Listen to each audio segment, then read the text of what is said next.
tadi poinnya Gus Yahya bilang bahwa Gus Dur telah memberi bentuk kepada NU dan bertransformasi ya, dari sebuah lembaga keagamaan dan sosial yang dulu tidak pernah dilihat orang, dianggap tradisional, lalu memiliki peran penting hingga saat ini gitu. Nah, menurut Gus Yahya, sebenarnya tantangan apa yang mungkin lebih baru yang dihadapi NU sekarang pasca Gus Dur ini? Pertama, jadi begini. Pertama bahwa kita tahu masalah ada di mana-mana. Indonesia ini punya banyak masalah, dunia juga punya banyak masalah.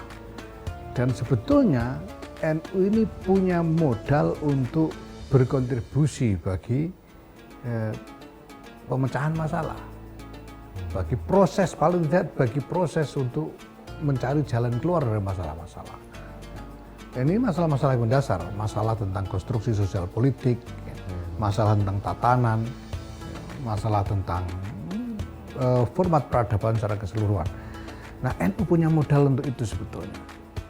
Saya pribadi yakin bahwa NU sebetulnya didirikan supaya ikut hadir di dalam pergulatan mencari jalan keluar dari masalah-masalah peradaban ini. Nah, persoalannya kemudian, apakah NU sendiri sudah cukup mengembangkan kapasitasnya untuk bisa hadir secara efektif?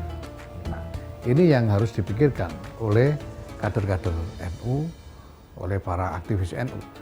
Karena apa? Karena kita bisa lihat dalam realitasnya bahwa NU ini sebagai satu organisasi, satu gerakan, belum mampu menghadirkan potensinya secara optimal dan belum mampu bergerak secara efektif untuk meraih hal-hal yang dianggap menjadi target dari gerakannya. Ya, lepas dari apakah benar atau salah, lepas dari apakah pilihan target itu benar atau salah misalnya. Katakanlah misalnya, NU dulu pernah punya target ingin menjadikan Kiai Hasyim Muzadi sebagai wakil presiden. Ternyata gagal. Tidak bisa menggerakkan secara efektif. Nah, sekarang juga walaupun berhasil Kiai Ma'ruf Amin menjadi wakil presiden, tapi apakah NU itu mampu betul-betul mengkonsolidasikan gerakannya untuk mencapai tujuan itu? Terbukti survei sesudah Pilpres menyatakan bahwa hanya 58% dari warga NU yang mau memilih Pak Jokowi dan Ma'ruf Amin. Yang 42% nggak mau gitu. Padahal ini calon wakil presidennya Rois Am NU ini. Nah, ini berarti ada sesuatu yang yang masih harus diperbaiki di dalam kinerja NU ini supaya bisa menghadirkan potensi kekuatannya secara optimal.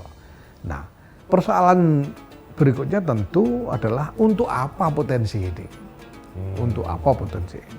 Saya katakan bahwa NU ini tidak boleh menjadi pihak dalam kompetisi politik di tengah-tengah kehidupan berbangsa dan bernegara ini.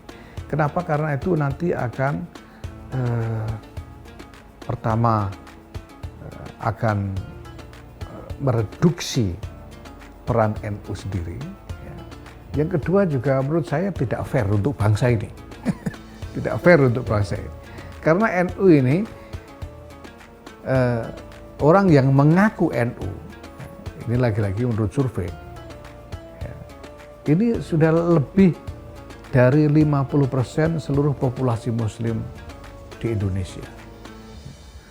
Maka NU ini sebetulnya sudah menjadi realitas demografis, menjadi kenyataan demografis. Dan NU ini seharusnya menjadi terserap ke dalam tubuh kebangsaan itu secara utuh.